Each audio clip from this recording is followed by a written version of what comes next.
Ne, tamo. Ja mislim tamo mogu.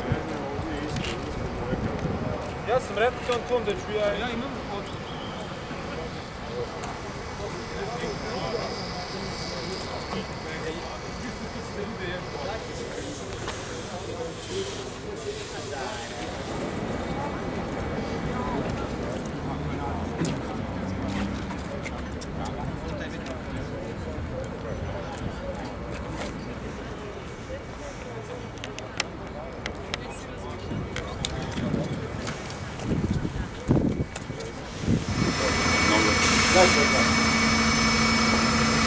To su nisko podne.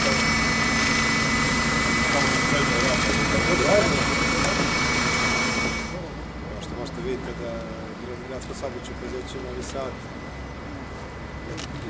5 novih autobusa, da mene posebno prijatno i drago da su kupljeni autobusi domaćeg proizvođača, nešto što je najavljeno u prethodnom periodu da će se pokloniti pažnja i ponovo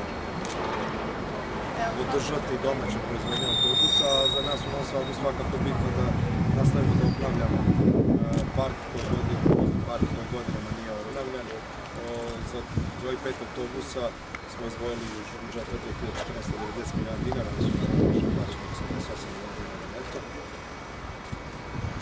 Mislim da je to mnogo bolje nego što se prethodno favorizovao sistem Bus Plusa, u jednom nedovoljno definisanom načinu i naša odluka je bila ipak da se u ovom trenutku ne ide na takav sistem naplate, da razidemo kupovinu novih autobusa. U toku je javna nabavka novih 6 autobusa gradskog saobraćajnog preduzeća po osnovu kapitalne subvencije grada Novog Sada u budžetu za 2015. godinu i pregovaramo sa evropskim bankama oko većeg, eventualno, ako se na to naravno odlučimo, ako bude to bila i podrška Skupštine grada i ekonomski interes grada, se ide na nabavku još većeg autobusa zajedno s podrškom određene banke, tako da zaista obnovimo vozni park grada Novog Sada, gradsko saobraćajno preduzeće. Iako je naše gradsko saobraćajno preduzeće sigurno lider u